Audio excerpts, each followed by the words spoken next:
everybody. Hello. Blessings. Brochim habayim. Blessed are those who come. This is Pesach Sherbo coming to you live and direct from Sfat, Israel.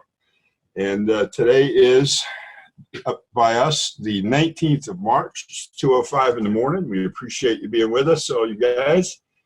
And I'm here with Terry Hayes, our co-host, Scotty Helton, Thomas, Troy, Martha, Veronica, Angela, Amuela, good to see you, Devorah, Blaine, and Chrissy. Now, I got to start this way. I know there's different things about people say about standing in front of a court of rabbis and taking the Noahide Pledge for yourself. But in the room right now, let's see, there's 2, 3, 4, 5, 6, 7 people that have been recognized by the Bet Din in Israel as Noahides. And you know what? It has nothing to do with God. Believe me, it doesn't. It has to do with you and me, the Jewish people and the rest of the world. You guys are officially called righteous of the nations. You are officially recognized by Israel. You become a part of the community. And when you look at one another, you're all brothers and sisters. Now, we're all brothers and sisters, human beings. Hi, George. Good to see you. Love your beard.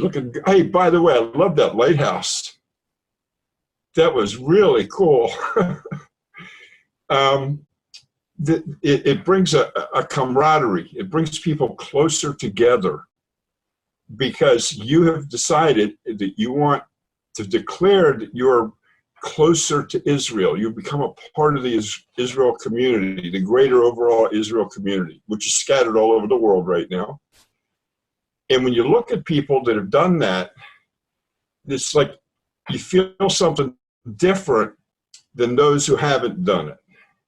Now, I don't care who you do it with, but you get a certificate, everything. It has nothing to do with God. God knows who you are. God has no problem knowing who you are. He knows that you're righteous. He knows that you're a part of his people. But when you decide to walk into the community and the community recognizes you, it's completely different.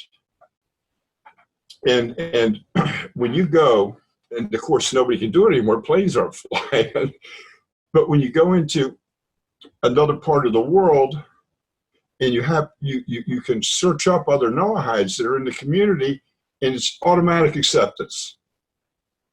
It's not like somebody walking up to you and saying, hey, I'm a Noahide. Oh, you are? That's nice. You know, if anybody questions you, you say, well, yeah, I did it in front of the Bet Din, everything's cool, and we're part of the community. Just like right now, me, anywhere I land in the world, I don't care what continent it's on, I can walk into I can call on a Jewish person for help if I need it. There's just benefits to it. It has nothing to do with anything else than joining the community, not a religion, because we're not a religion. We're walking the way Hashem wants us to walk, each one of us in our own walk. It doesn't change anything with that. It doesn't change your relationship with God. But it changes your relationship with the people around you. You know, when a Jew wants to come to Israel, the Israel government says, okay, welcome, you're Jewish, now prove it. And you have to go through hoops and loops and paperwork and bring in your parents' birth certificates and your grandparents, and it's just a whole big deal. You have to have letters from rabbis, you have to have, because too many people have tried to get in and with no proof, and you can't do it. It's not just, oh, hey, you were born a Jew, welcome. It doesn't work. God knows you're born a Jew, but Israel, you have to prove it to Israel. So, hi, Chrissy. Blaine, did I say hi to you? I don't remember. So, hi. Do you see a point in time where I have to prove they're Noahides? Well, let me give you one example that's happened not too long ago. Every country has its blacklist of countries that they don't allow people in from. A lot of countries don't let Jews in, so we don't let their people come in. They're on a blacklist because we have no relationships with them. But people land here from those countries and they want to come in. They're all turned back. About, I don't know, 6 months ago, 9 months ago, a guy from one of those countries came in to the port at the airport, and he said, wait a minute. He said, I am a Noahide, and that makes a difference. And the guy said, what are you talking about? The cops, they took him into a side room. He pulled out a certificate that he had. Actually, it's the same certificate that a lot of you guys have now already, signed by Rabbi Shirky. So they looked at this thing. They picked up the phone. They called Rabbi Shirky and said, this guy's here. And he said, he's from such and such a country. We don't let them in. But he's got a piece of paper with your signature on it. Rabbi Shirky explained to them, yes, I asked you to let him in. You know what? They let him in. He proved who he was. He just didn't mouth it. He made a proof to Israel of who he was. So, and you know what? We're in the Messianic times now. We don't know how it's going to play out. Right now, Jews can, once they prove they're Jewish, they can come to Israel and live. What if, this is the what if I'm asking you, what if during the Messianic times the borders open to anybody that wants to come in that's a righteous Gentile to live here? You think somebody's going to take your word for it? God will, but the Border Patrol won't. So what you're doing is just taking care of business. There's no such thing as a Ger Toshav right now. And right now we don't see, we're hopefully that we're going to see it very soon. And it looks like it's even closer and closer and closer. Yeah, this has nothing to do with the Ger thing at all. No. But what it is an entry permit for you. What about cemeteries? Every religion in the world has cemeteries here in Israel. Almost every religion in the world has died in Israel at one point or another, whether it was under the Ottoman Empire or whether it was, in the hands of somebody else. So there's cemeteries. There's even cemeteries that people don't want a religious burial. They just want to, hey, don't want to be in a Jewish cemetery, don't want to be a Christian, don't want to be a Muslim. I want to be over here in a place that looks like a park or something, and they get it. So, isn't there one for the righteous of the Gentiles? Because wasn't Schindler? Yes, there is. There is one for them too. There's cemeteries for everybody. But you know what? Where this body goes doesn't make any difference because we're not there anymore. We're going on to the next level of life. That's the important thing. So, yeah. And there's communities, different communities here in Israel that have been here forever and ever. They were here before Israel became a state. They were here during the Ottoman Empire. That's why we have here the Muslims. We have the Eastern Orthodox, they call them Catholics. We don't have a whole lot of Protestants here. And we have, they're called Cherkesy, you can look them up. And we have Druze, Druze, you can look them up. And everybody's got their own villages, their own communities and everything. But the whole purpose of making this declaration has nothing to do with who you are before God. It doesn't make you any more righteous to make it or not make it. It's just you're willing to communicate with people. Look, I'm with you, I'm with God, and I'm with Israel, and we're all brothers and sisters, and here it is together. And because of the education that's going on here in Israel, I do it, other rabbis do it, we're educating Israel how to interrelate here. We're into and it's going to take a lot of work. I mean, there's rabbis all over the world that if you walk into their synagogue, they say, bye, don't want you here, and they let you go. There's Chabad houses like that. But even Chabad now, and I talked to somebody from 770, which is closed right now for the first time ever for a disinfectant. They're discussing about getting a whole section of people just to work with the Noahides and to re-educate people. So the process is, the world, you guys are waking up the world. There's a need now for this. There's a need for you guys to do what you're doing, and hopefully you guys are the tidal wave of the leaders for people. And you're going to get together with other people, and you're going to get a community going where you live. You don't have to look outside, because believe me, there's plenty of people right where you live that they just don't know where to go or what to do, but nobody's talking to them. And you guys have to get to them through community bulletin boards, advertisements in newspapers, starting a little Facebook page for you, that whatever town you live in, and getting the word out that here we are. Come on, talk to us. You'd be surprised. People will do it. And it's so exciting. I was talking to Rabbi Goldberg today, and we're just so excited about what's going on. It's very hard to contain ourselves when we see what's going on. In this last two meetings we had, where we, in front of the Bet Din, 65 people went through it. 65 people. And they were not even a week apart. We're already planning the next one. And Terry and Scotty, you got to help me out here with a date. But it's going to be on a Sunday morning, just like we did before. 9 o'clock Eastern time, more or less, 10 o'clock Eastern time. And we're going to do things by invitation only. We only want people that are either recommended by other people, so we know who they are. I mean, everybody that's been through it so far, everybody knows. Troy, yeah? Okay, I'll let you know when it is. Yeah, he just wanted to let me know he's interested. And if you miss one, you can do it on the next one if you can't, But it's an exciting time. It's a prophesied time. You guys are taking fulfillment in the prophecies. Just think about that inside a minute. Think about that. How about Noahides that say you're not a Noahide if you don't have the paper? Nah, that's not true. God knows who you are. Come on. Whether you have the piece of paper or not, God knows who you are. Whether I proved to Israel when I moved here that I was Jewish or not, God knew who I was. Come on.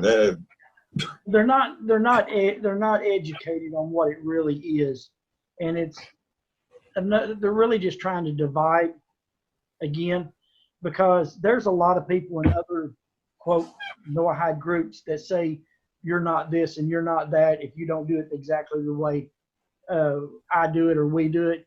This is not what this is about. This is a personal, this is a personal decision.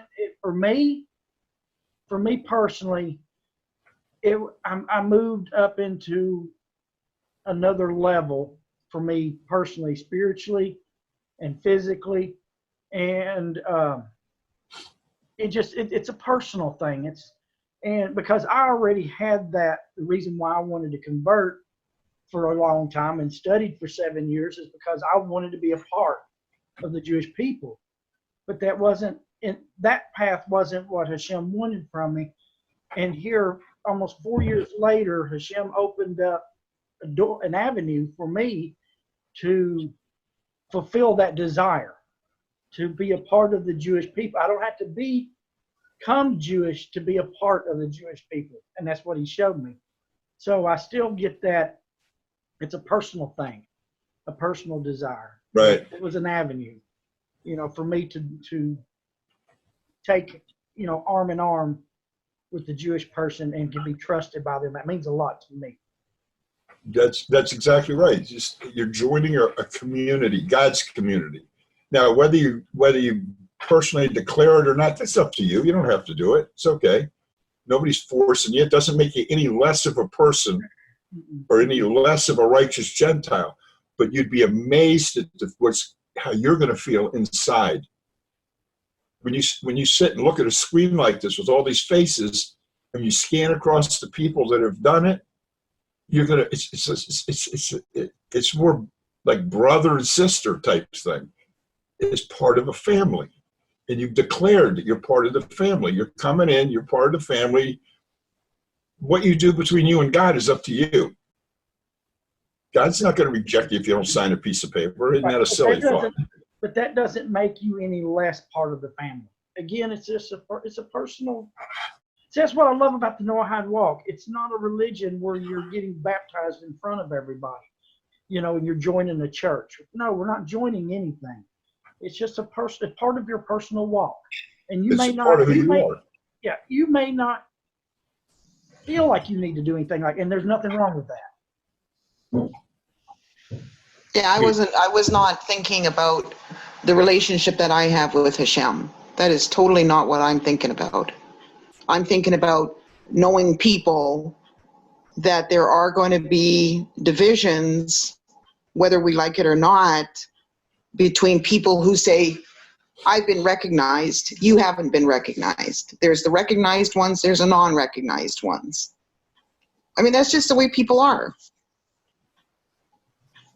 Well, so do we, is it something that, that should be done now for the defensive, so that you don't get looked at as a non-documented person, Absolutely not the reason to do it, Veronica. No. Not the reason. Because if somebody is truly walking the 7 Noahide laws, there's no division. Whether you declared you're with Israel or didn't declare with your Israel, there's no division between people. It doesn't make somebody better than somebody else. Hi, Tony. Good to see you. Hilario, there you came in too. Very good. Filling up the room. It makes no difference. If it makes a difference to you as a person, whether that person has a certificate or not, you're not following the 7 Noahide laws. This is simply a personal thing, and it does something inside of you. I don't know why, but it does. And we've had many people. I've talked to many people telling me I'm a Noahide, and then the next thing I see on their Facebook page, they're dissing some rabbis or they're dissing somebody for what they said. That's not Noahide. You don't do that. It's not even really Jewish. It's not in Torah. I mean, the whole key is don't treat anybody like you don't want to be treated. Right. It's not do unto others. It's don't do to others what you don't want done to you. You don't want the separation. Nobody wants the separation. So if somebody looks at you and says, oh, you're not going to take a declaration, they're wrong. I don't see anybody any different. Veronica, I don't see you in any different light at all. We're still friends. There's nothing between us. We still converse. We still seek each other's, opinions on things. It's just nothing's changed. It's just part of my personal walk. Well, it changed inside for you, though. There's a spiritual change. It's for me. Yeah, it's strictly for you. But let's say, because in the birth pangs of the Messiah coming, different things are going to happen. And look at how we are today. You can't even fly anywhere today. And I'm understanding in America, you won't even fly to city to pretty soon. Pretty much everything's in lockdown. Israel's in lockdown. We're not in lockdown. They've told us a way to act, and we have to act that way. And you don't see anybody very few people walking on the streets. You don't even have people, just Shabbat. Every family's going to be doing it on their own in their homes. Probably this Passover too, in 2 weeks or 3 weeks. You're not going to have any guests. It's going to be your family. And if you go in and they test you for if you have this virus, if there's actually active infection in you, or they see any hint of it, even though you don't feel good, they're taking the luxury hotels in Tel Aviv. They've turned them into centers where you have to be in a luxury hotel for the next 2 weeks with all the services there and everything there. But the reason they want it is they don't want you. 2 of our ministers last Thursday were at a meeting at a kibbutz up on the northern border. And they sat next to the head of the regional council up there On Friday, it turned out the head of the regional council didn't feel good, and he went and got checked. Sure enough, he had it. Today, what's today? Wednesday. Yesterday, Tuesday, this is Friday to Tuesday, both of the ministers that sat beside him also have it. They don't even feel bad, but they got checked and they have it. Now, when the 2 weeks that is working in you until you actually feel symptoms, you're giving it to everybody you come in contact with and you don't even know it. That's what's weird about this thing. And a lot of the young kids the parents never even knew they were sick. I mean, it's like sniffles and stuff like that, maybe a slight cough, and it's done. But meanwhile, while they're coming in contact with other people, they're making them sick. And so what happens is older people that have problems health-wise, they get it, and they're the ones that go into the death count. God forbid. And not on anybody here we're talking to, or not on anybody we know. But that's what happens. That's the danger of this whole thing. So why do they separate us and tell us stay in your home, only go out if you're going to get groceries and that, and the grocery store, they only let 5 or 6 people in at a time, and da-da-da-da. If everybody was to get it at one time, the hospitals and medical staff would be overwhelmed, like what happened in China, and people wouldn't get their proper care, and their death rate goes way up. Just because here's a man or woman that needs a respirator, and there aren't any because they're all being used. So they're trying to flatten out the curve so it doesn't just go spike up and go like this. They're flattening it out so people get, maybe some people will get sick this week, next week, the week after, the week after, the week after. In the meantime, the medical facilities are taking care of the ones that are sick, getting them out, waiting for the next people to come in. And it helps the people that are really, really need help, the ones that go into the ICU, the ones that are in real bad shape. So this is what they're trying to do. They're just trying to lessen, when the Spanish flu hit the United States, go read about it, in 1918. I put up on my Facebook page a newspaper article from a town, Brownsville, Oregon, I think it was. A notice from the mayor. Go read it. The Department of Health in the USA put out the same exact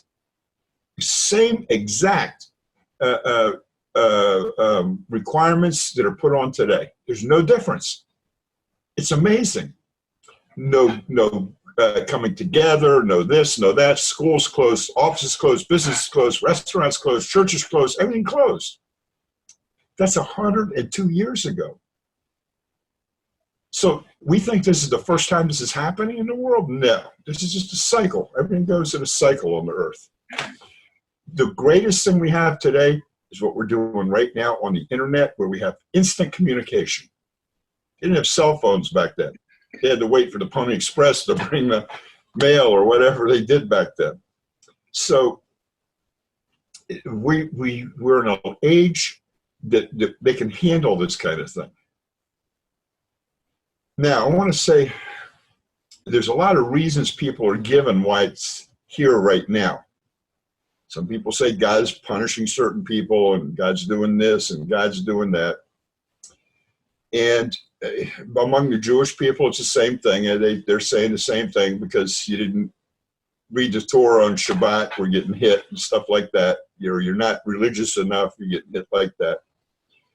But when you read through in different things and prophecies and Torah and everything, we find out that God may put a plague on Israel or the world for a time, and as soon as people turn around and say, okay, God, he stops it. But he never puts it there, he's done it in the Torah to, yes, after the golden calf, he killed a few people, and another time he killed a few people, but God didn't do this. Man did this, and God allowed it to be done. There's a huge difference. Somebody had a free choice to do what's done here today. I don't know if it was on purpose or it was by accident. But God didn't say to that person, no, don't do it. He says, you have free choice. I can't stop you. Why can't he stop us? Something God can't do? He made a promise to us that we would have free choice. The minute that someone does something and he smacks them hard, kills them, hangs them up in front of everybody, whatever it is, we lose our free choice. You and me see what happened and say, wait a minute, then I have to believe in God. I don't have any choice anymore. I have to go this way or that way. So we're created in his image. God has free choice. He's not going to take it away from us. We are the most powerful of all of his creation. We are created in his image with free choice to do what we want to do when we want to do it. We can't create something out of nothing, but we can take anything in creation and make something else out of it. And he allows us to do it. And I don't know, this is my own opinion now. Somebody did something with this little coronavirus. Play with it in one of the biotech labs or something. I mean, that's my own opinion, but I can't prove it, but I've read some stuff about it. And anyway, what we're doing here in Israel, we are, I mean, you've seen the videos in Italy and here, people go in their balconies and they talk to one another, they sing songs and they keep their voices up. Chabad and Breslov, they send these little buses around the neighborhoods playing all kinds of music so people can hear it and cheering people up because we need that. People need it. It's really tough to be told you can't go out of your house except for, oh man, I don't even know how to say it in English. Special services, go to the school, go to grocery store. Medical, you can't even get medical today. You have to get an appointment, and if you have a computer in your home, they do it over the computer. It's just like we're seeing each other now. The doctor comes to your home on your computer and does it. There you go. Well, Devorah, good comment. Good comment. And it's tough. Here they allow people to walk their dogs, take their dogs out. And you can't congregate. You have to go out to other places and stuff, and stay away from people. Don't congregate. We don't even see kids in groups playing out here. I'll see one kid come out and ride a bike for a while, and he goes in. Another kid comes out and goes and plays in the playground for a while and goes home. I think the parents are watching to make sure that there's no contact. The worst part about this is when somebody gets it in the family and everybody else tests negative. Here, they make the person that tests positive move into one of these luxury hotels in Tel Aviv. They actually take them there in a special ambulance. So the rest of the family doesn't get it. And they had on the news tonight, they're telling people, don't let the grandkids come in contact with the grandparents. So they're doing it on iPhones and, smartphones and computers and everything. It's tough. It really is tough not to be able to have people, that kind of, we all want that kind of contact. We all want to hug somebody or, feel human contact and all that kind of stuff. I seen a Brit Milah was postponed as well. What? I seen where a bris was postponed. A Brit Milah? Yeah, it could be. No, there was one particular one that was just this last week. And the doctors postponed it, told them to postpone it. I didn't read the whole article, but it seemed probably because it's an open wound. Yeah. Well, Shira's having dental work done, and she needed to go in last week for some little operation on the gums. And I called the dentist and said, what are you doing? He said, oh, yeah, come on in. I said, no, we'll cancel the appointment. And we went in yesterday, was her next appointment. They went in to measure her mouth for different things. She's getting a couple of implants and some other stuff done. And so I said, okay, for a mouth measurement, that's no big deal. the mush they put in your mouth and you just bite on it or something. But they said, okay, next week we're going to do the operation work. And I said, well, okay, we'll see. Yesterday we were there. Today they call and say, well, we're closed. All dentists are closed in Israel. Everything has, unless under emergency circumstances, then you have to go to the hospital, which made me very happy. I mean, as far as I'm concerned, it can wait. The point is that we're going to be living a different life. Be prepared for it. Take it in stride. I've seen these posts, they're trying to impose martial law and they're going to take over the government and people are going to do this and do that. Believe me, in the USA, it's not that way. In Israel, it's not that way. In Spain, France, Italy, Portugal, in England, it's not that way. They're trying to save people's lives, that's all. And sometimes to save somebody's life, some extraordinary measures have to be taken. So trust, just trust. Remember, if you trust God, if you truly trust God, then you know one thing for sure. Everything happens for the good. Nothing happens for the bad. Everything happens for the good. It may seem bad, but all that is unrevealed good. When we look back on it, you can say, oh, wow, I didn't think about it back then. So there's no reason to be upset. There's no reason to panic. There's no reason to go around with your nerves on edge. And believe me, there's some stupid people out there who are going to do things, like they're going to want to touch you or they don't care. They walk around with their mouths uncovered and they'll cough in front of you and stuff like that. You just got to learn to avoid those kind of people. And what I did for us, for face masks, I went down to this big hardware supply place and bought the kind of industrial masks they use, guys that use for grinding and sanding and all that. And they have replaceable filters. And we look like insects when we go out. But it's better than those little things you buy at the drugstore. They're not worth anything. And everybody was out of the masks at all the stores. And I told Shira, I said, I know some place that's going to have some masks. And we went down there, and I bought a couple of those. And right now, they're out of the filters. I mean, we have the filters for right now, but I guess they look like they're washable, so I'm going to give them a try.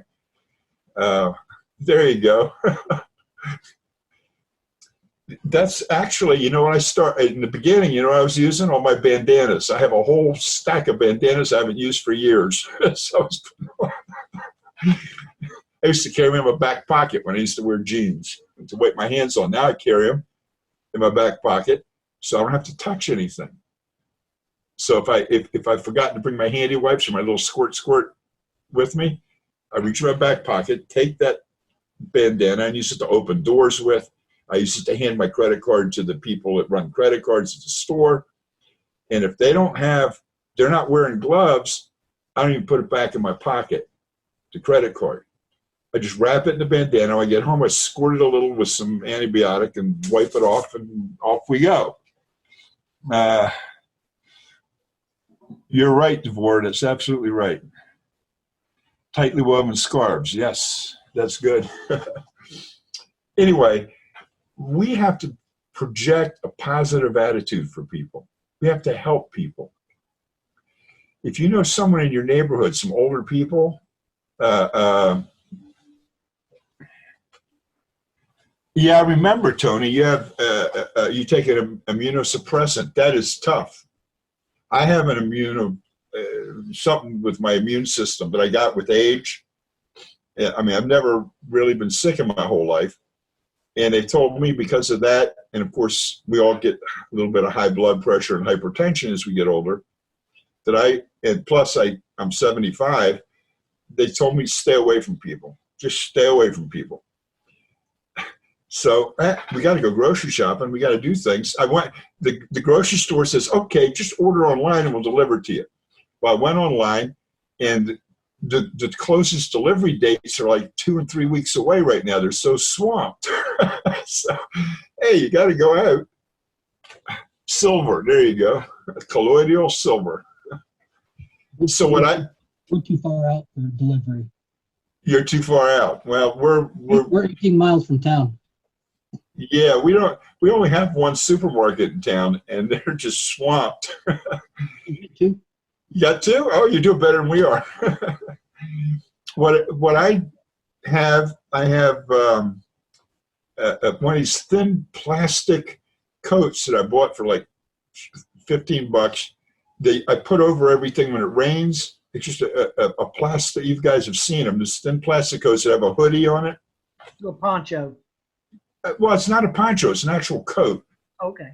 It's an actual coat that you put on over your overcoat. And why did I get it? It had a hoodie, because when these hats get wet, they just melt. I mean, they're felt. So I bought it so when I can walk around in the rain. Essentially bought it for my hat because it has a hoodie that comes over like this and covers the hat. So we're going to use it now. We're going to get dressed, put that over everything, put the hood up over our heads, put our little masks on, and we go out like I don't know, like what, like Martians or something. And we put our gloves on, and we go grocery shopping. Got to do it. The only thing that bugs me, although I'm hoping that when you go to the produce store and you're picking produce and you see people there picking produce with no gloves on, you don't know what they're leaving on the produce. So, but hey, you got to take some kind of chance. But it's pretty good. Wash retired medical person here, wash produce, and that, yeah, we always wash produce, always wash it. You can wash it with a little bit of soap, Palmolive soap, or your dish soap. We wash produce anyway, especially lettuce and broccoli and cauliflower and that kind of stuff, because Jewish law says we're not allowed to eat insects, and there's always insects in that stuff, always. I don't care what somebody says. So Shira's always taking all the leaves of the lettuce off, fills a little thing with some cold water, mixes a little soap in it, sits it in there for, like 4 or 5 hours, and comes back, rinses it off, puts it out, and dries it out. Same with cauliflower and broccoli. We do the same thing. Anything that's in that, may have insects inside of it. So it's just a little bit of keeping your insides clean too, is what it's about.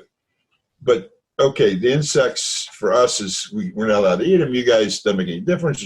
Every once in a while you see that little black spot on the lettuce. Guess what you're eating? I hate to put it that way, but anyway, there's ways you can do this, and you can make a game out of it. You can make fun out of it for your kids. Unfortunately, most people can't really visit their grandkids right now because the younger kids are the ones that are spreading it faster than we are, because they're so active and they're out places and they're in parks. You've probably seen on news where they're going around disinfecting the parks. They're spreading on the kids' playgrounds and gyms. They're spraying with some kind of solution now. Over Israel, I know they're doing it in the States. They're doing whole cities and city streets. They're doing it at 770. This stuff can live longer than usual, so they want to get rid of it. And it's okay. Don't freak out about this whole thing. And there are going to be people that get sick. And Chrissy, I hope everybody's fine with your family down there. That has nothing to do with this. It's just a time of year. Allergies up here in the northern hemisphere. Shira was just suffering from itching and watery eyes and sore throat. And the doctor says, well, it looks like allergies to me. And he gave her some allergy medicine, which didn't work. So he went to her and says, look, my other doctor every year gave me a shot, and it all went away. And so her new doctor gave her the same shot. It's some kind of steroidal compound. Boom, that's it. For a whole year, she's not bothered by allergies.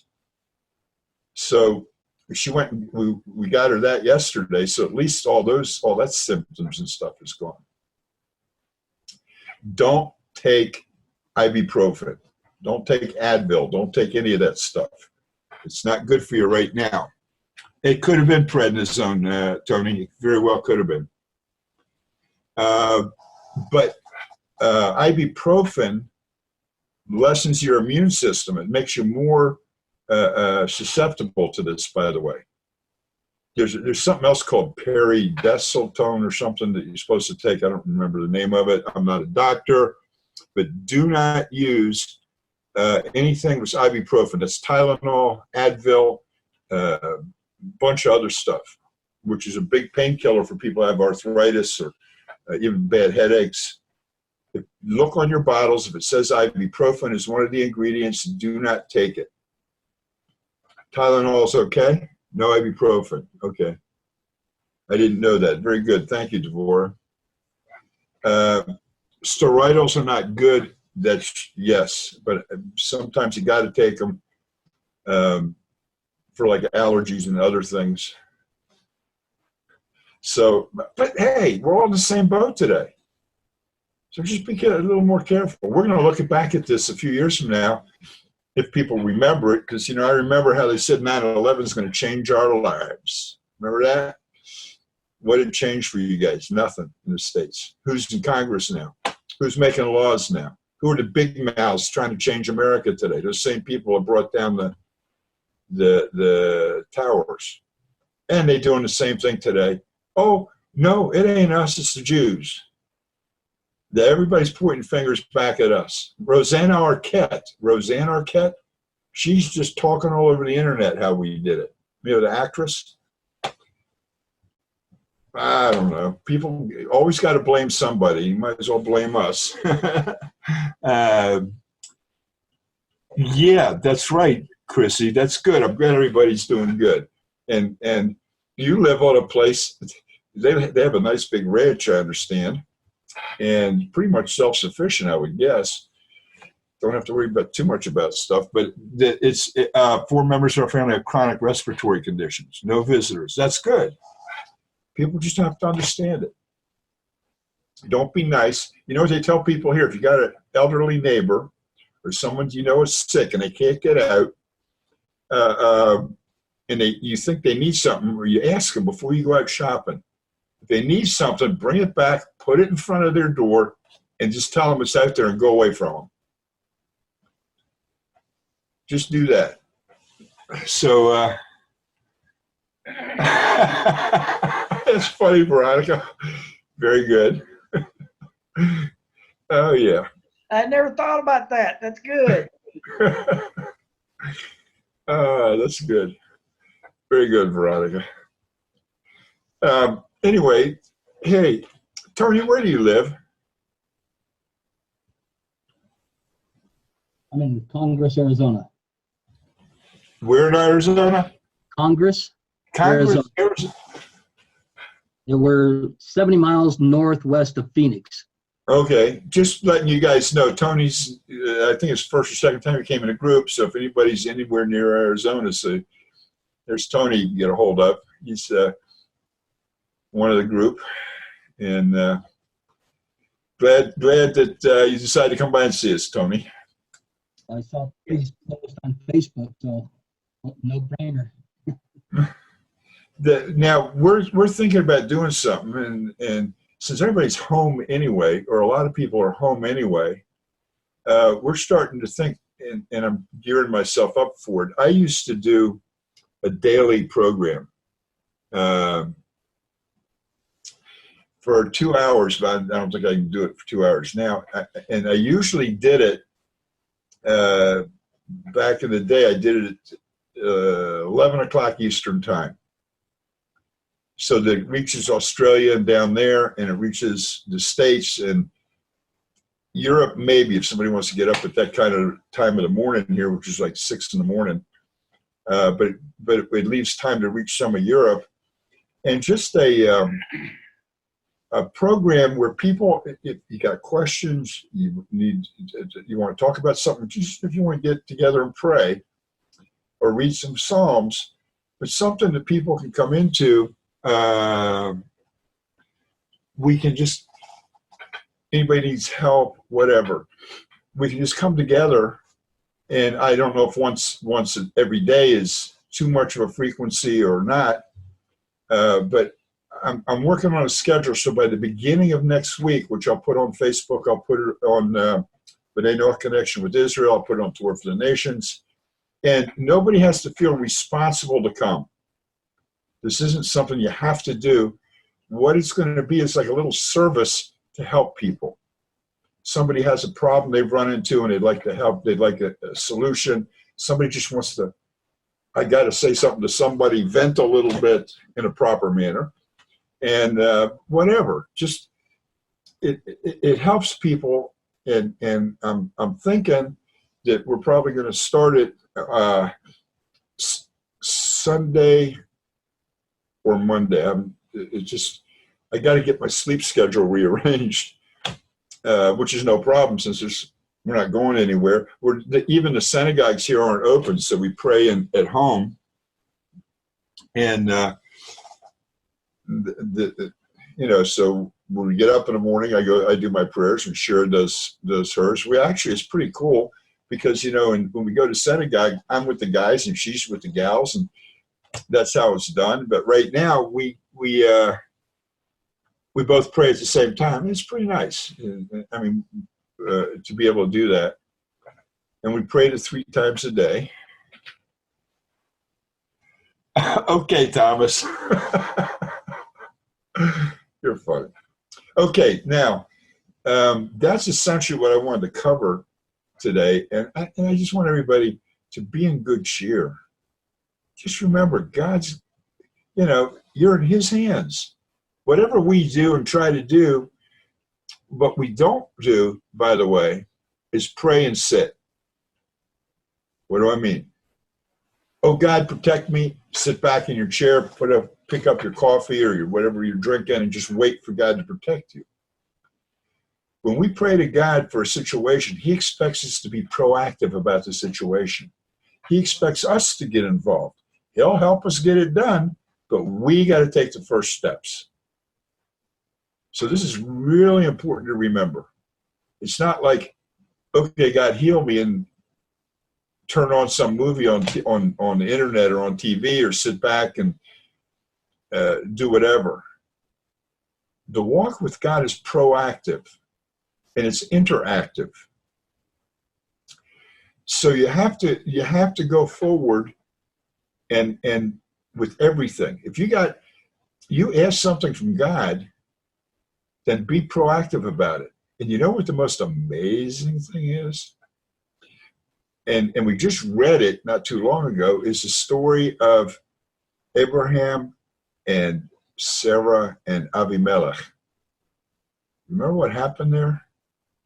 When they came down and Abraham told everybody, oh, she's my sister. And then they took her away to the palace. And when they took her to the palace, God didn't want anybody messing with her, so he put a plague on them people. And Avimelech, he came to Avimelech at night in a dream and said, what are you doing with Sarah? That's somebody else's wife. And he said, wait a minute. He said to God, wait a minute, I didn't realize that. I wouldn't have taken her if I knew she was his wife. And so he was pretty angry at Abraham. He went to, what did you do to me? What have you done to us? You said she was your sister. Take her back. And of course she went back and they gave him some remuneration, whatever. But then in the dream that he had of God, God said to him, ask Abraham to pray for you, for healing. So Abraham went, but at the same time he said that, there's a sentence in there, there's a couple of words that just will floor you. It said, at that time God remembered Sarah. And then he says, go pray.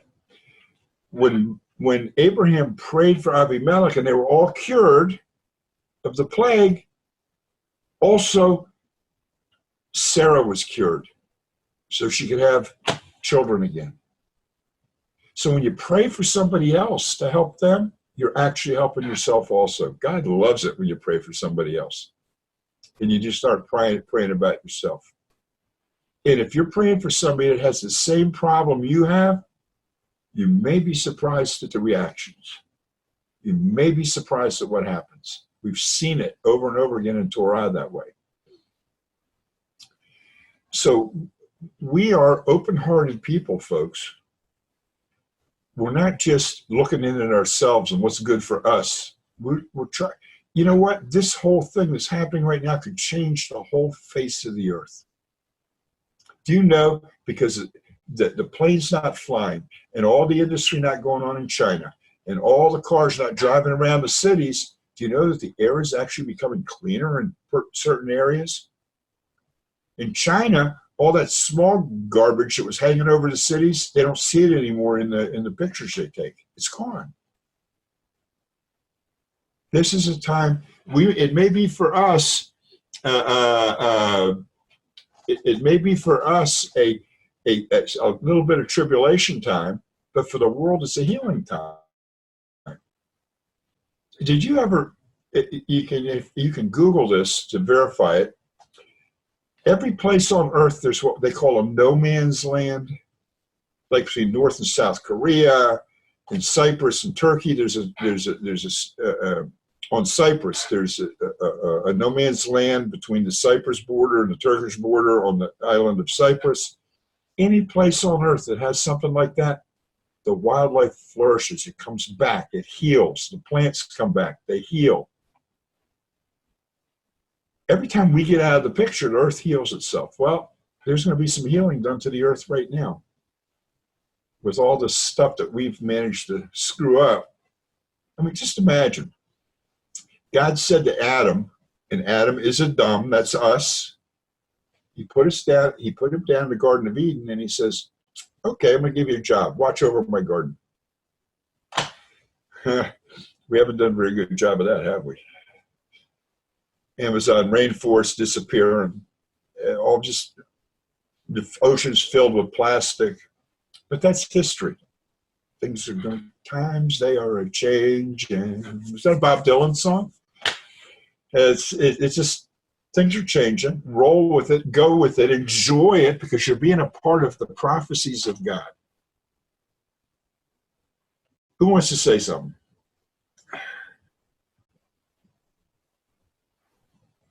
Gary, you got anything you want to say? By the way, get me a seat on that ship behind you. Amen on that.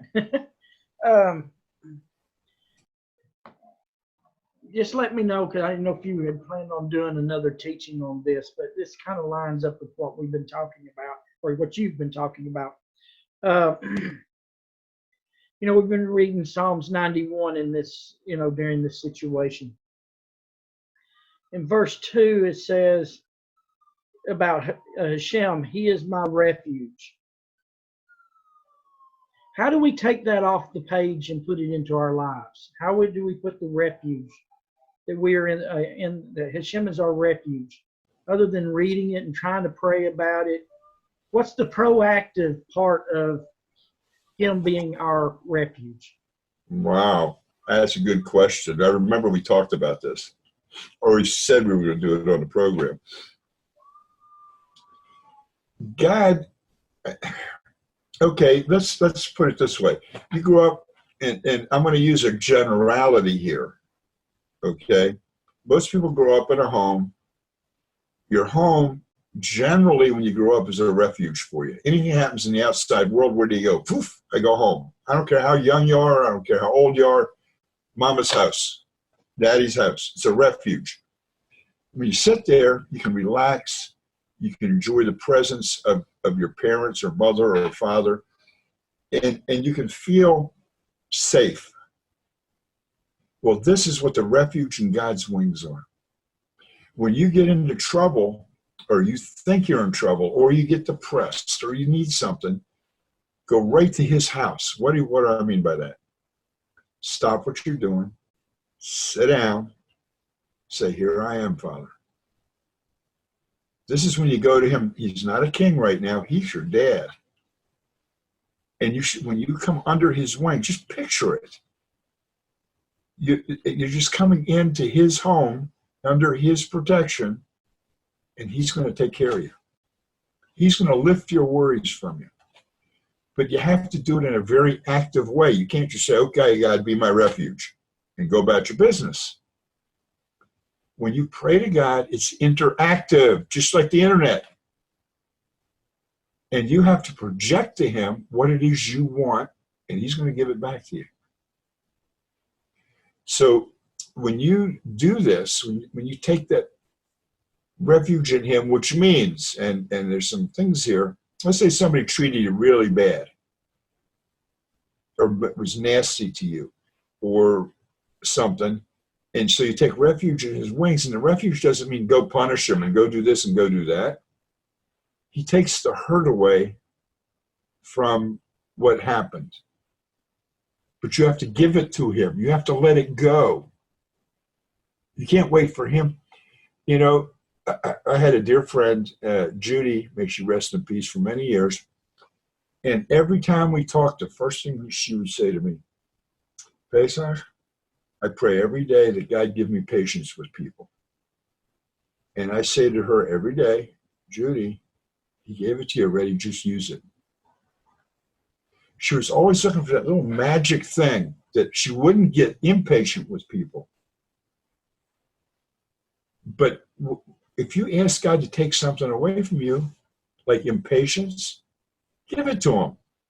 And the next time you start feeling it come up in you, say, wait a minute, I gave this to God. I don't need this anymore. And believe me, it works.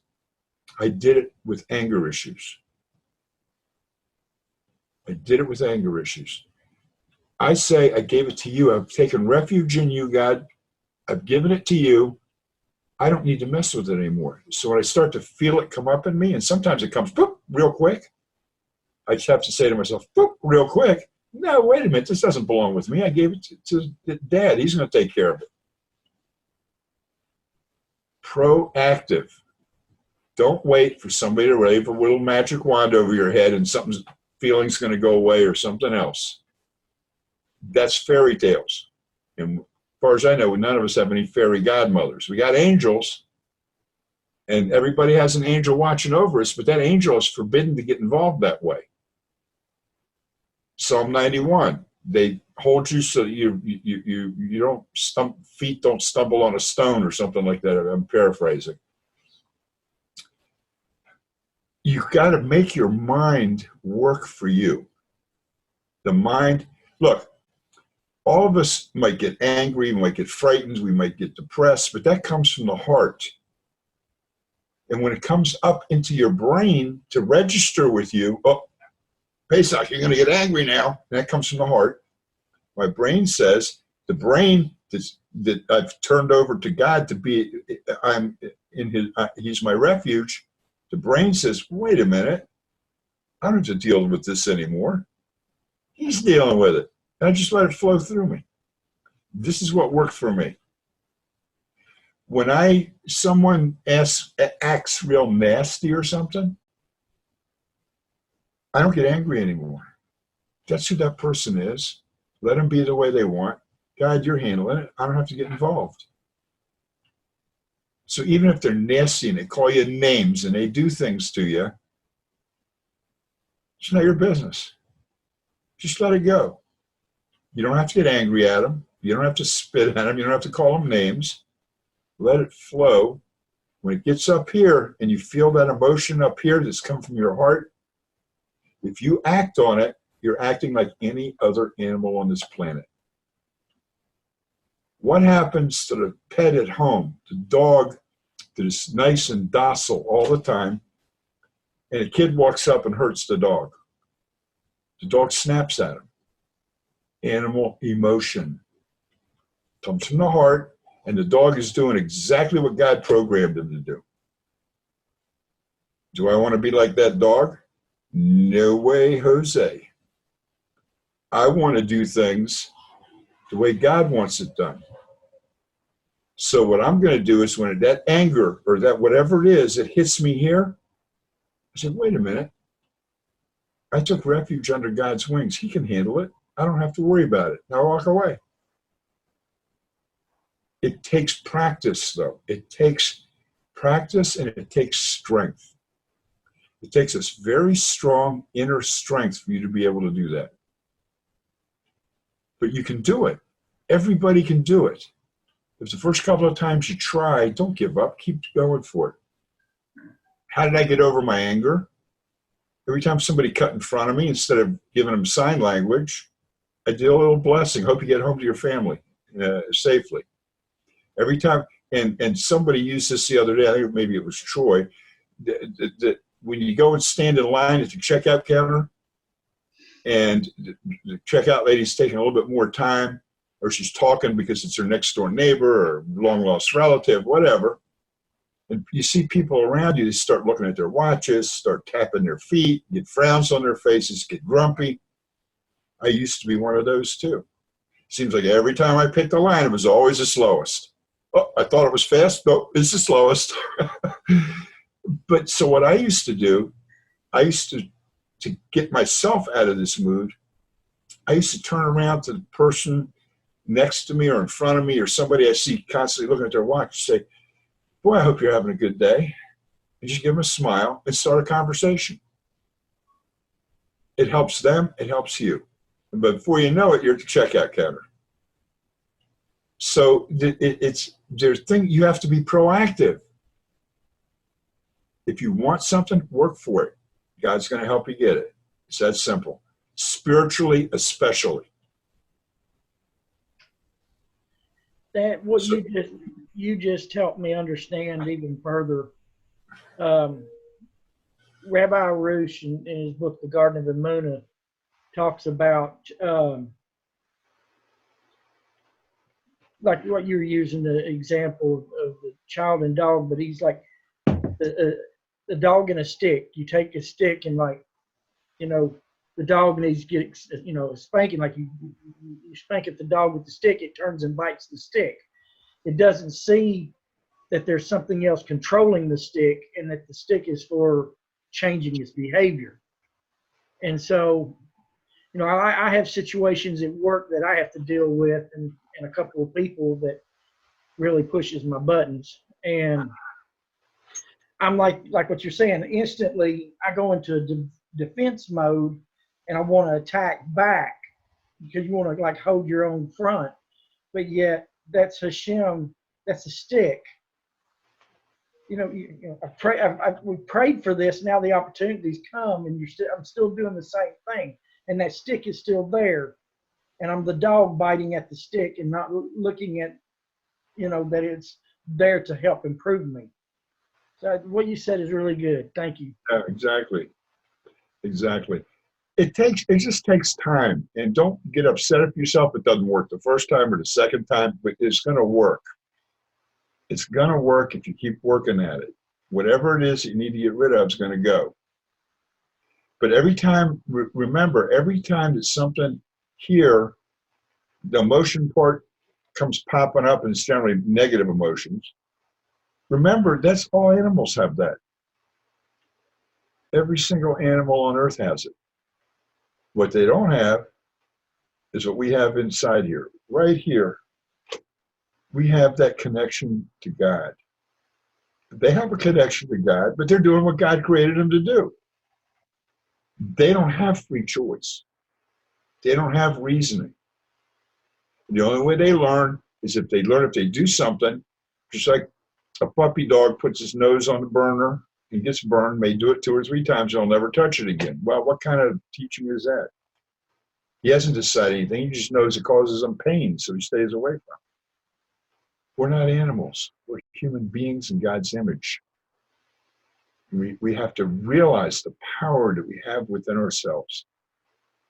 Some people never connect up to God to use that power their whole lives. What a shame for them. You guys know what it is and where it is. Use it. Use it. Give it a try. It'll work for you. So that's how you take refuge in God. But you can't do it unless you're proactive. Sometimes you go to sleep at night, or you lay your head down on the pillow at night, you finish watching the news, and you hear about all these things happening all over the world. The airplanes not flying. Israel had to send special airplanes to Peru to get 1,000 Israelis out of there. Because when the other planes flew out, nobody wanted to fly to Israel. So they sent, the El Al has these new things called Dreamliners. They're just humongous and they're brand new. So they sent 3 of them down there. They should be landing down there sometime today, picking up 1,000 people and bringing them home. But this is what being part of a community is. This is what's being a part of a community. You guys, you're forming a community, you and the Jews together, a great community called Israel. Right now, it's more of a spiritual community than anything else. But let me explain to you something that a lot of the sages have said, and I kind of accept what they've said. Of course, anything I say or I say from the sages is somebody that says something a little different. But there's the majority opinions, minority opinions.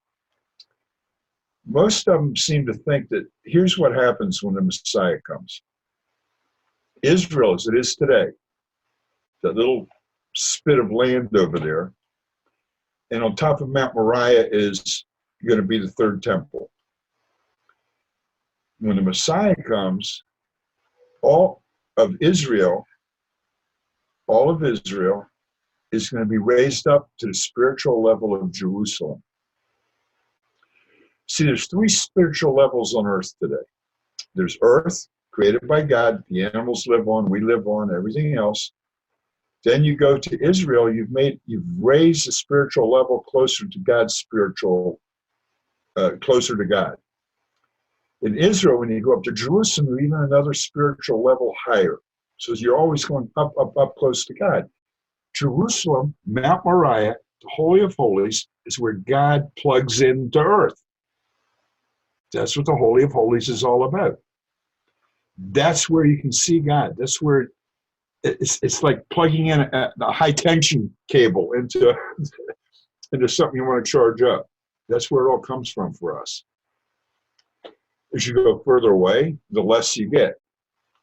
But when the Messiah comes, all the earth is going to be raised up to the spiritual level of Israel. And all of Israel is going to be raised up to the spiritual level of Jerusalem. And will there be anything below that? The end of the Messianic era, nothing. We see it. The God tells the whole world. He says, when the time comes and the third temple is there, every nation will present itself before God once a year during Sukkot and present themselves before God and bring up the sacrifices. It's a prophecy. It hasn't happened yet. But it also says those who do not come up will suffer as Egypt suffered. And they'll have drought, and they'll have this and have that. So what is God telling these people? Hey, you don't want to come with me? There's no place else to go. You're just going to, as if you've never been. And when the time comes, all the people left that are in Israel, which is the rest of the world, when we go into the next level of life, everybody's going to move all together, one whole big group. We're all a community. Go ahead, Terry. Martha has her hand raised. Oh, go ahead, Martha.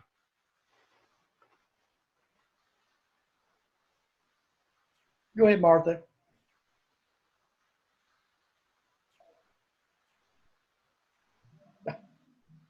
Hi, now I got you. There you go. Sometime since last week, when Terry put in the message about the prayer book, I was able to get the ebook. It was about half the price of the regular book. And I really like it. It has really started to change not only how I pray, but it has really brought me a real peace and quietness that I haven't had before. And I try to do that every day and to listen to the Parsha studies and things like that online. That's great, Martha. That's good. I'm glad that, see, when you do those prayers that are in that book, it's not like okay, everybody's doing the same thing. We're all reading the same words. No, it's not like that. When you read them, God hears your heart. He hears you speaking. Mm-hmm. Brit Olam. He hears you speaking to him with those words. It's your own personal prayer to him. That's why we read the Psalms also. Nobody can say it sweeter than David said it. Nobody can say it better than he said it. But when we say it, God hears our heart. He's not hearing David's words, he's hearing our heart. So yes, it's a good thing to use. I'm glad it's giving you some comfort and making you feel closer to God. And that's one of the ways you take refuge in him. One of the 3 verses that I kind of call my life verses is in Isaiah 32:17. And it says, the work of righteousness will be peace, and the effect of righteousness, quietness and assurance forever. And I don't ever remember a time when I have felt that kind of peace, and especially with all the craziness that's going on now. Because it's affecting me too, where I live, and affecting my children. And it's okay. We're going to make it through it. Amen. It is God's will that will be done. Yeah, Martha, one thing, and this reminds me of something somebody else told me, that since he started walking the walk and started things going, people actually tell him how he's changed, or how come you changed this way? You're not the same guy I knew a year ago or 2 years ago. And it brings that inner peace. When you read there that it talks about the peace, it's not talking about world peace. It's talking about your peace. Mm-hmm. It makes it easier for you to walk. It makes it easier for you to get through life. It makes it easier for you to pass it on to your children. You have peace with God, peace with yourself. And it's a great feeling. It really is. And it shows something else.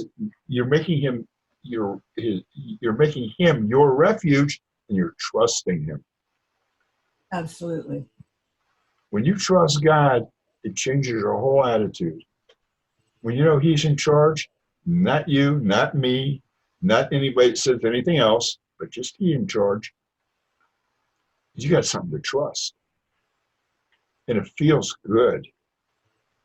And it makes your life much easier to wake up every morning.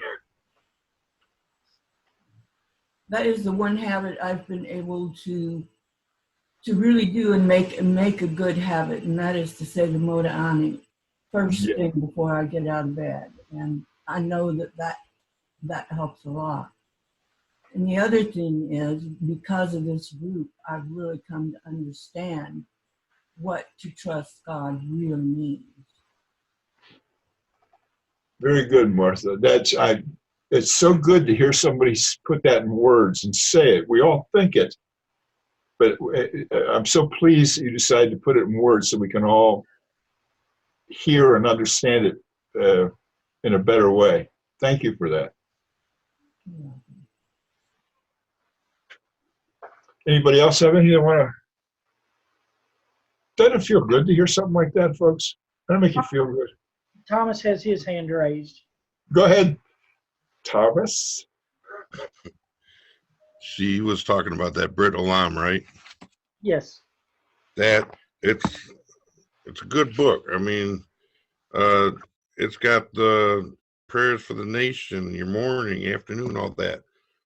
But on there's one in here called the Song of B'nai Noah, and it says, "In the image of God you created us. What page? You loved us, huh?" What page? 192. It's on 192. In the image of God you created us. You loved us with the love of the world. You established your covenant with Noah and gave him a remnant of your world. You sent Moshe to your chosen nation, You reveal to us commandments through him. The day will come when the world will be perfected, and Hashem will be king who reigns over everyone. The earth will be joyously filled with knowledge, and all of us will live in peace and brotherhood. Amen. I'm into that. I sat this book away aside for a while because I thought it was, I didn't know the difference. I thought it was too Jewish. I'm a Noahide. I'm not Jewish. But now that I've looked at it more since we've been talking with the, Noahide nations and stuff like that, it's really intriguing. And a lot of it makes you feel good. It seems like I have a bit of a better connection with Hashem. Yeah. And people actually are recognizing it in you, aren't they? Yes, very much. And it's amazing. I'm gonna, don't want to embarrass you, but Thomas had the same issue I had with anger. Yeah. And it's pretty much gone now, right? Yes. It's just, it works, folks. Whether it's anger, whether it's depression, whether it's any of these negative feelings, it works when you take refuge in under God's wings. What a beautiful thought that is, even. That's my favorite word. Why? Hashem's got it. You should always remember that it's okay, especially you guys. It's okay to feel these feelings. We were told growing up, don't feel like that. Be like a woman. Blah, blah, blah. Don't listen to people talk. Yeah, right, macho man. Don't listen to people like that. It's okay. It's even okay to cry. It's okay. If you feel good and being close to God makes you want to cry, cry. Look, we don't have any other. But as we get close to God and you get closer in your walk, you don't have any other way to express your joy and feelings other than tears. Been there, done that. I know it. And it took me a while to learn it's okay to cry. And it takes a macho man to be able to show his feelings like that. Macho man isn't this guy. A macho man is a guy that recognizes who he is and is not embarrassed in front of other people to show it. That's a macho guy. That means you can carry your wife's purse through the mall and you don't care what people think or say or laugh at you or anything else. You walk around with the purse, and when she disappears to go in a store, you still got the purse walking around the mall and people are looking at you. So what? You know who you are. You're confident in who you are. That's what makes you macho. You don't have to prove it like an ape. You ever seen the apes come out at people? They're proving they're macho people. Well, we don't want that kind of macho. We want to be real men and use the right macho. So, and that is the macho of being able to express emotion, show emotion, and do all that. Good for you, Troy. Thomas. I'm so glad that. Go ahead, Thomas. You were talking about the crying part. That was a big part of my upbringing. Real men don't cry. Yeah. Men don't cry, period. And for years, I didn't. Even when I lost someone close to me, I didn't shed a tear. Years later, well, actually, this would be a couple years ago, one day I realized it was okay. And, well, the only way to explain it is I turned into a blubbering. I just blubbered. I couldn't stop, and I wanted to slap myself for a minute there. But after it happened, it was like a lot of tension was gone, a lot of relief. And I was lucky enough to know someone at the time that was still alive. I told them about it, and that's when they told me about, it's not that you're a man or anything like that. It's always okay to cry. It's good. And then plus my rabbi teacher friend Pesach, he even taught me more. And like Sunday, I have to admit, I kind of fought back the tears because I was excited and everything. And towards the end there, I could feel my eyes watering up. That's okay. Look, if somebody teaches you can't do that, if somebody teaches division amongst people, don't listen to it. Mm. Especially now that you're righteous of the nations, don't allow somebody in some other group or somebody with some other opinion to tell you that's not right and that's not right and this rabbi isn't right, but only our rabbi is right, and things like that. That is division. It's not part of what we're doing. There is no, under God's wings in his refuge, he doesn't say, wait a minute, who are you? You go over here. Who are you? You get closer to the armpit. He doesn't say that. He takes everybody in. We're one with him. He wants us to be one with each other. It's that simple. It's really, I mean, it's not simple, but it's simple. There are to be no divisions. Nobody's to look down on anybody else. Everybody accepts everybody for who they are, good or bad. Good or bad. You know, I've known people in my life that I hated them. I hated to be around them. I didn't want to be around them. I didn't want to talk to them. Until I learned it's just who they are. It has nothing to do with them. It has to do with me and how I'm accepting them. So no matter what they say, what they do, how stupid, accept them. Go ahead. Oh, you were saying goodbye. Okay, yeah. Oh, yeah. It's time for Angela to leave. When someone does this to you, just in your head, well, they're just being who they are. It has nothing to do with you. They're generally that way with everybody. And everybody's had somebody like that in their lives, in their office, in school, in college. As soon as they walked into the room, you went, I don't want to be around them. You know they're going to come over, they're going to want to be your friend, and you don't want to be their friend. Because of some reason. Just accept everybody for who they are. And if somebody wants to be divisional kind of thing, that's okay.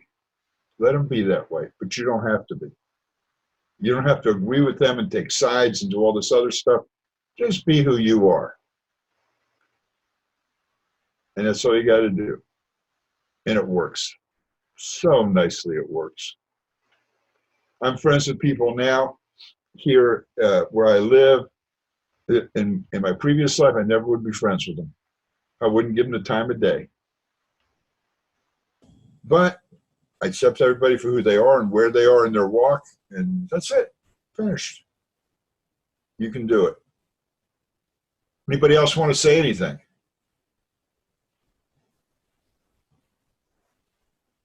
Nobody? Okay. Listen, I will put on my Facebook page and on B'nai Noach Connection with Israel when we're going to start this everyday thing. And actually, I want to do it. It's just saying, okay, I'm going to do it. Because I have to change my schedule around a little bit. But really, I don't have any schedule because we can't go anywhere. So I got time. Everybody in Israel has time. It's getting to be that everybody around the world is going to have time. So we're going to have some time, and it's probably going to be a few months. And if there's something that you want to talk about or some question you don't want to ask in front of people, understand something. There's only one stupid question that a human being has. It's the one you don't ask. Oh, I don't want to be embarrassed. Oh, some people will laugh at me, all that kind of stuff. Forget all that stuff. Anybody has any question they want to ask, if they prefer not to ask it in public, send me a message on Messenger, and I'll answer the question. I'll read it and answer without mentioning your name. Just like tonight, I didn't mention about Thomas and his anger thing, but he brought it up, so now we can talk about it. I just prefer not to use names if people don't want to use names. It's okay. I can always use examples. So you don't have to feel afraid of anything. So make sure that you're on my friend list and send me a message, and keep an eye out. Make sure you're on Follow Me or B'nai Noach Israel or whatever, and we'll tell you when the meetings are going to start. And we're going to do them on a regular. If I sit here by myself, I'll sit here by myself. And I'll put the link up because I'm going to have to do it. I don't expect Terry to be there every time. He's got a job and everything right now. And God should make it work and not close down and everything be okay what you're doing, Terry, for you and your wife.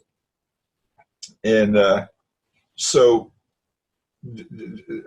I'll open a room and we'll go from there. And I'll give you a link for it.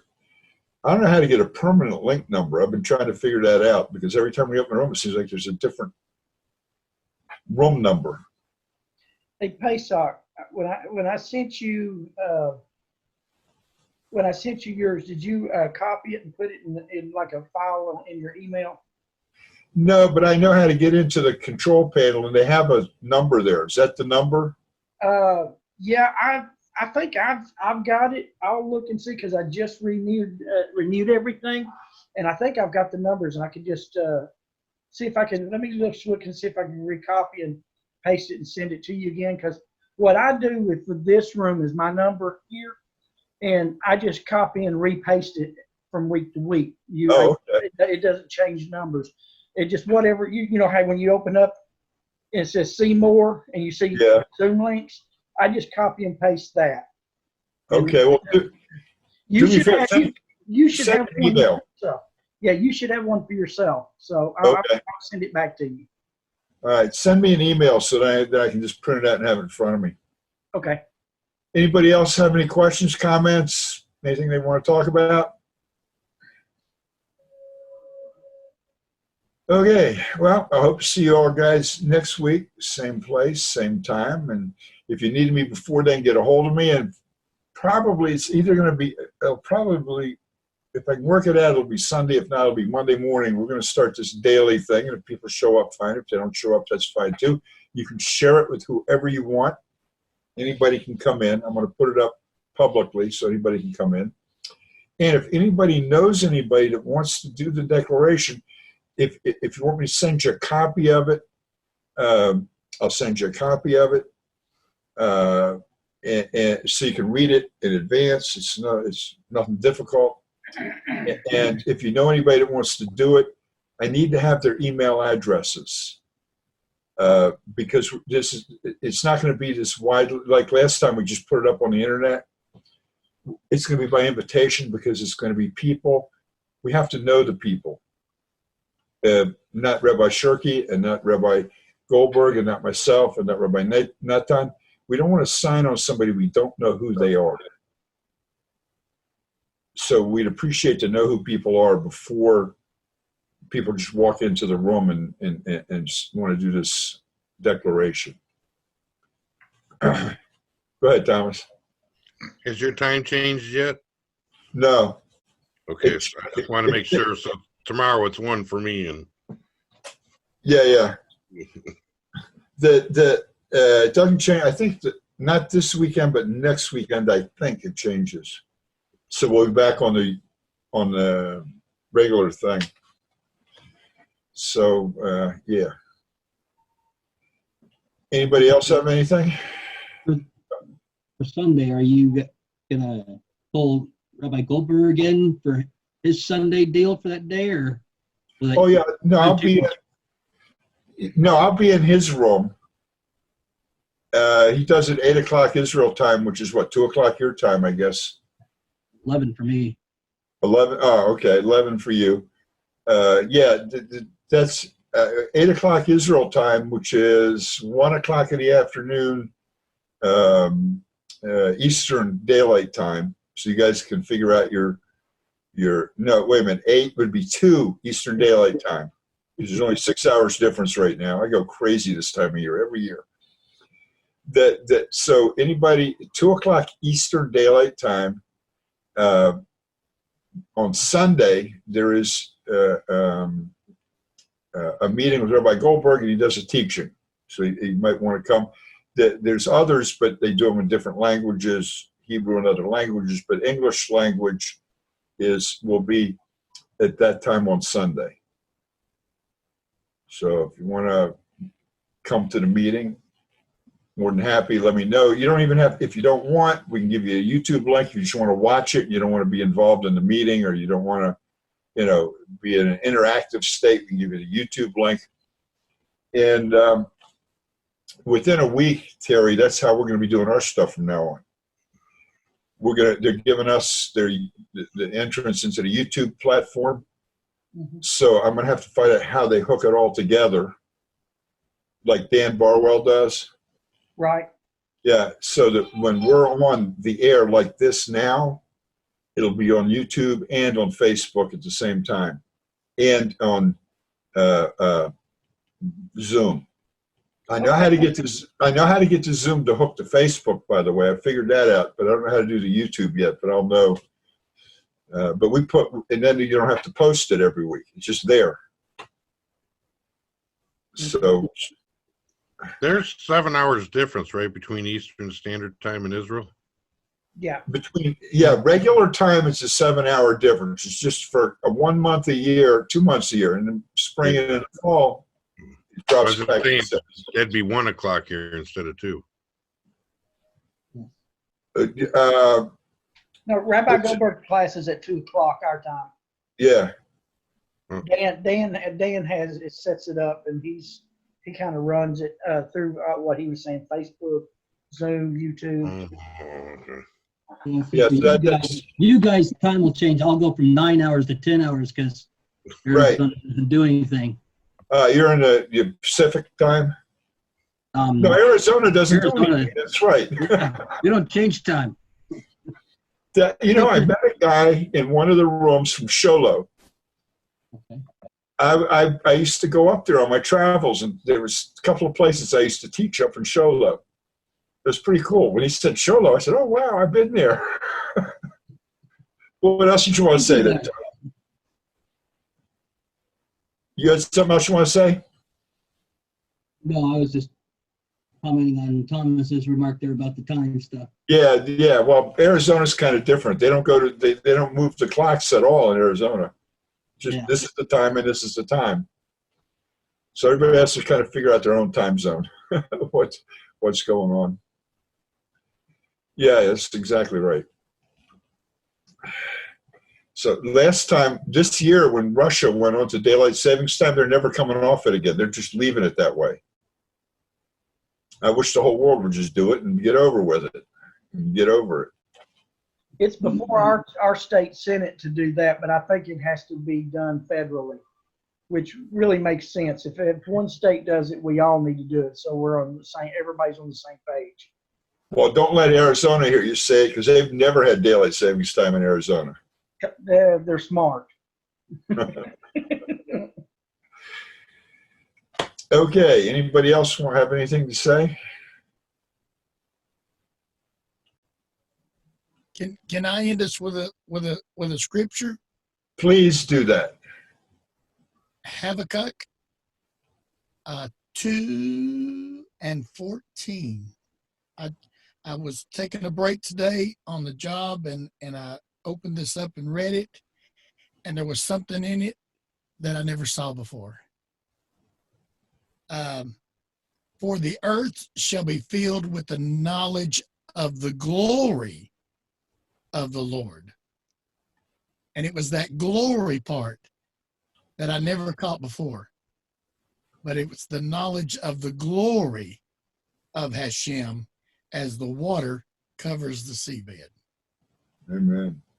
So I just want to throw that in. Now, let me tell you, when I hear those words, you know what I'm thinking? What is the glory of the Lord? The glory of the Lord is you guys walking with him, taking refuge with him, and the earth's going to be covered with it. Everybody's going that way. You don't want it, don't even want to think about what's going to happen if you don't want to get involved, but there is no hell, so you can be sure of that. But that glory is what's happening to you guys. You're being filled with his glory, just like Moses was when he came down with the tablets, and he was so full of glory that Israel looked at him and said, "Cover your face, we can't see you. We can't look at you."